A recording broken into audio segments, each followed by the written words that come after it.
আমি ডক্টর ফারহানা। ৫ বছরের প্রেমের সম্পর্ক, তারপর বিয়ে এবং ১১ বছর একসাথে চলা, অতঃপর আমার হাজবেন্ড ডক্টর রায়হানকে ডিভোর্স দিতে আজ আইনজীবী ব্যারিস্টার আজমিরি সুলতানার চেম্বারে এসেছি। ভিতরে আসতে পারি? হ্যাঁ, অবশ্যই, ভেতরে আসুন। ধন্যবাদ। আপনি? জি, আমি ডক্টর ফারহানা। ও, গতকাল রাতে তাহলে আপনি কল দিয়েছিলেন? জি। আচ্ছা, বসুন আগে। এবার বলুন, কিভাবে আপনাকে সাহায্য করতে পারি? আমি আমার হাজবেন্ড ডক্টর রায়হানকে ডিভোর্স দিতে চাই। ওনার বিরুদ্ধে আপনার অভিযোগটা কি? কোনো অভিযোগ ছাড়া কি আমি ডিভোর্স দিতে পারি না? হ্যাঁ, পারেন। আপনি আপনার হাজবেন্ডকে ডিভোর্স দিতে চাচ্ছেন, ভালো কথা। কিন্তু একজন আইনজীবী হিসাবে আমাকে জানতে হবে কেন এই সিদ্ধান্ত নিয়েছেন। রায়হানের সাথে আমার পক্ষে সংসার করা আর সম্ভব না। ঠিক আছে, আপনি আমার কিছু প্রশ্নের উত্তর দিন। বলুন, কি জানতে চান? আপনার স্বামী কি আপনার সাথে কোনো দুর্ব্যবহার কিংবা আপনাকে মারধর করে? না, আমার স্বামী আমার গায়ে হাত তোলেনি কখনোই। তাহলে কি আপনার শ্বশুরবাড়ির লোকজন আপনাকে কোনো শারীরিক নির্যাতন বা যৌতুকের কোনো বিষয় আছে? না, এমনও কোনো সমস্যা নেই। আপনাদের বিয়ে কি পারিবারিক পছন্দ হয়েছিল? আমরা দুজন দুজনকে ভালোবেসে বিয়ে করেছি। ওনার কি এখন অন্য কোনো মেয়ের সাথে পরকীয়া আছে? না, ও এমন পুরুষ না। তারপরও পুরুষ মানুষের মনের কথা বলা সম্ভব না। কত বছরের সংসার আপনাদের? এই তো আগামী মাসে ৬ বছর পূর্ণ হবে। আপনাদের ছেলে মেয়ে কজন? ছেলেটার বয়স ৫ বছর আর মেয়েটার বয়স ২ বছরও এখনো হয়নি। আশ্চর্য! আপনারা দুজন দুজনকে ভালোবেসে বিয়ে করেছেন, ৬ বছরের সংসারও করেছেন, আবার দুটো সন্তানও আছে।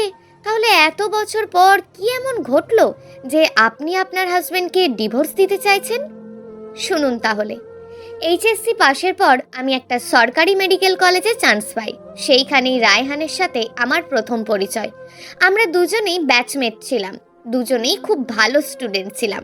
আমাদের মাঝে পড়াশোনা নিয়ে সব সময় প্রতিযোগিতা চলতো, কে কার চেয়ে ভালো করবে। তবে বেশিরভাগ সময় আমি রায়হানের চেয়ে এগিয়ে থাকতাম। এই নিয়ে ও খুব মন খারাপ করত। প্রতিযোগিতা করতে করতেই একসময় দুজন দুজনকে ভালোবেসে ফেলি। আমরা দুজনেই তখন পড়াশোনার বিভিন্ন বিষয়ে একে অপরকে সাহায্য করতাম। কলেজ লাইফটা আমাদের হাসি আনন্দে ভালোই কেটে যায়। এমবিবিএস কোর্স শেষে আমরা দুজন দুটি প্রাইভেট হাসপাতালে চাকরি নিই। বেশ কিছুদিন পর আমাদের দুই পরিবারের সম্মতিতে আমরা বিয়েও করি। বেশ ভালোভাবেই আমাদের সংসার জীবন কাটছিল। পরিবারে আমার শ্বশুরবাড়ির লোকজনদের সাথে আমার নিজের পরিবারের মতোই আন্তরিক সম্পর্ক গড়ে ওঠে। আমার শ্বশুর শাশুড়ি আমাকে অনেক স্নেহ করত। আমার কখনোই মনেই হতো না যে আমি শ্বশুর বাড়িতে আছি। ৬ মাস ভালোভাবে পার হলো। আমাকে ও রায়হানকে প্রায় সময় রাতে ডিউটি করতে হতো। আমাদের আলাদা আলাদা সময়ে ডিউটি পড়তো, যার জন্য আমাদের দুজনের একসাথে থাকা খুবই কম হতো। আর এই বিষয় নিয়ে প্রথম কথা বলা শুরু করলো আমার শাশুড়ি। বাড়ির বউ রাতে বাড়ির বাইরে থাকে আর স্বামী একা একা থাকে, এ কেমন জীবন? আরও অনেক কিছুই বলতো তখন। এরপর আস্তে আস্তে রায়হান নিজেও বলতো যে আমাকে ঠিক মতন কাছে পায় না, ওর খুব কষ্ট হয়। তারপরে আমি যতটুকু সম্ভব রায়হানের সাথে ব্যালেন্স করে ডিউটিগুলো করতাম। আরও কিছুদিন পর আমরা বেবি নেওয়ার সিদ্ধান্ত নিলাম। আমি যখন কনসিভ করি তখনও চাকরি করে, আর রায়হান তখন চাকরির পাশাপাশি পোস্ট গ্র্যাজুয়েশন কোর্সে ভর্তি হয়ে যায়, আর আমি মা হওয়ার কোর্সে ভর্তি হলাম। তখন রায়হান এত ব্যস্ত হয়ে পড়ল যে আমার সাথে তেমন একটা দেখাই হতো না। আমার প্রেগন্যান্সির পুরো সময়টা আমি একাই লড়াই চালিয়ে গেছি। রায়হান পড়াশোনা এবং হাসপাতালের কাজে ব্যস্ত থাকতো বলে আমি ওর কাছে কোনো অভিযোগ করিনি। আমি ব্যালেন্স করে নিয়েছিলাম। আমার ছেলে হওয়ার পর শ্বশুর শাশুড়ি আমাকে যথেষ্ট পরিমাণে যত্ন আত্তি করেছেন। প্রেগন্যান্সি এবং প্রেগন্যান্সির পর কয়েক মাস আমি চাকরি করিনি। ছেলেটা একটু বড় হলে শ্বশুর শাশুড়ির কাছ থেকে অনুমতি নিয়ে আমি আবারও চাকরিতে যোগ দিই।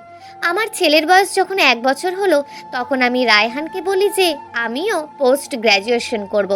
রায়হান তখন আমাকে সাপোর্ট করলো না, বলল একসাথে বাচ্চা, চাকরি আবার পড়াশোনা করতে পারবে না। ও বলল মায়ের শরীরও বেশি ভালো যাচ্ছে না, সংসারের দিকেও মনোযোগ দিতে হবে। তাছাড়া ছেলেটা ঠিক মতন তোমাকে পাচ্ছে না, আমিও সময় দিতে পারি না, মা এসব নিয়ে আমাকে অনেক কিছুই বলে। আমি ওকে বলি আমি উচ্চতর ডিগ্রি নিতে চাই। রায়হান তখন আমার ওপর রেগে যায়। তাহলে চাকরি ছেড়ে দাও, নয়তো তোমার মায়ের কাছে আরিয়ানকে রেখে যেও। আমার ছেলের নাম আরিয়ান। আমি তাই করলাম। আমার ছেলেকে আমার মায়ের বাসায় রেখে চাকরি কোর্স করতে লাগলাম। এই নিয়ে রায়হানের সাথে এবং শাশুড়ির সাথে বেশ কয়েকবার আমার কথা কাটাকাটিও হয়েছে, কিন্তু আমি আমার পড়াশোনা ও চাকরি কোনোটাই বন্ধ করিনি। এভাবেই চলে যাচ্ছিল। হঠাৎ করে একদিন শাশুড়ির হার্ট অ্যাটাক হলো। আমার উপর সংসারের সমস্ত দায়িত্ব এসে পড়লো। আমি সকালে রান্না করে বাসায় সবাইকে খাইয়ে দিয়ে হাসপাতালে শাশুড়ির সেবা করতাম। আবার আমার ডিউটিও থাকতো। ছেলেটাকে মায়ের বাসায় রেখে যেতাম। তখন রায়হান বলেছিল ওর কোর্সটা বন্ধ করে দিতে, কিন্তু আমি বললাম তুমি মাঝপথে চলে এসছো, এখন পিছিয়ে যাওয়া ঠিক হবে না। আমি সব দিক সামলে নিতে পারবো। আমি বরং কোর্সটা বন্ধ করে দিই, পরে আবার সুযোগ মতন করব। তুমি তোমার লক্ষ্য পূরণে মনোযোগ দাও। এইভাবে সংসারের দায়িত্ব পালন করতে গিয়ে আমার কোর্সটা আর করা হলো না। রায়হানের চেয়েও বেশি মেধাবী শিক্ষার্থী ছিলাম আমি। রায়হান কোর্স শেষ করে রেজাল্ট পেয়ে যেদিন মিষ্টি নিয়ে আসলো, সেদিন অনেক খুশি হয়েছিলাম। সেই সাথে নিজের জন্য আমার জন্য খারাপ লাগছিল। আবার অনেক ইচ্ছা ছিল আমি উচ্চতর ডিগ্রি নেব। যাই হোক, আমি সব কষ্ট ভুলে গিয়ে শুধু চাকরি, ছেলে আর সংসার নিয়েই জীবনে সুখী হওয়ার চেষ্টা করলাম। কিছুদিন পর আমি আবারও কনসিভ করি।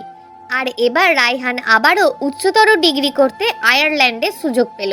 কিন্তু আমি প্রেগনেন্ট, শাশুড়ি মা অসুস্থ। এই অবস্থায় ও যেতে চাইল না। ও কিছুতেই দেশের বাইরে যাবে না সিদ্ধান্ত নিয়ে ফেললো। শেষে আমি অনেক বুঝিয়ে শুনিয়ে ওকে আয়ারল্যান্ড যেতে রাজি করাই। ও চলে যাওয়ার পর আমার একটা মেয়ে হয়। আমার মেয়ের নাম আরিশা। ছেলে মেয়ে লালন পালন, শ্বশুর শাশুড়ির দেখাশোনা, চাকরি করে সংসার চালানো, সব কিছু একসাথে সামলেছি। যতই সমস্যা হোক, যতই কষ্ট হোক, আমি কখনো রায়হানকে কিচ্ছু জানাইনি। আমি ওকে কোনো চিন্তা করতে দিতে চাইনি। আমি শুধু চেয়েছি ও কোর্সটা ভালোভাবে সম্পন্ন করে দেশে ফিরে আসুক। ও ভালোই ভালোই কোর্স শেষ করে দেশে ফিরেও আসে। দেশে এসে একটা বড় হাসপাতালে প্র্যাকটিস করা শুরু করে দিল। আমি তখনও এমবিবিএস সার্টিফিকেট নিয়ে ডিউটি ডাক্তার হিসেবে চাকরি করছি। এবার রায়হান আমাকে বলল, এই কয়েকটা বছর তোমার উপর অনেক ধকল গেছে, এবার চাকরিটা ছেড়ে দিয়ে শুধু ছেলে মেয়েদের মানুষ করার জন্য চেষ্টা করো। আমি রায়হানকে বলি আমি আমার ডাক্তারি পেশা ছাড়তে পারবো না। আমি আরো উচ্চতর ডিগ্রি নিতে চাই। স্কুল জীবন থেকেই আমার স্বপ্ন আমি অনেক বড় একজন ডাক্তার হব। রায়হান তখন আমাকে ভালো মন্দ কিছুই বলল না। ও ওর মতন চেম্বার করছি, আমি আমার মতন করে চাকরি করছি। সেই সাথে দেশের বাইরে এমডি করার জন্য অ্যাপ্লিকেশন করতে লাগলাম। অনেক চেষ্টা করার পর এমডি করার জন্য স্কলারশিপ পেয়েও যাই। আমি আমার এত বড় সুসংবাদটা প্রথমে রায়হানকে জানাই।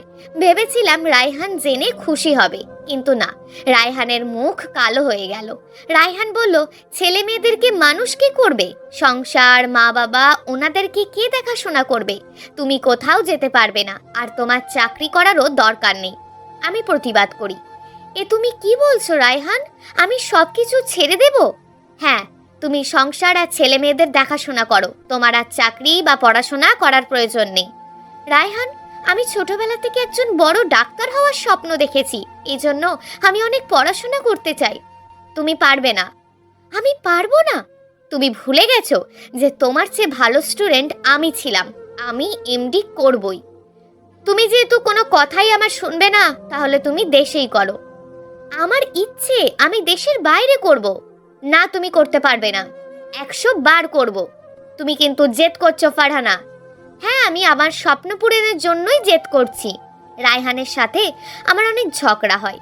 ও আমাকে থাপ্পড় মারতে চেয়েছিল, কিন্তু পরে আর মারেনি। সেদিনের পর আমার আর রায়হানের মাঝে কথা বলা বন্ধ হয়ে যায়।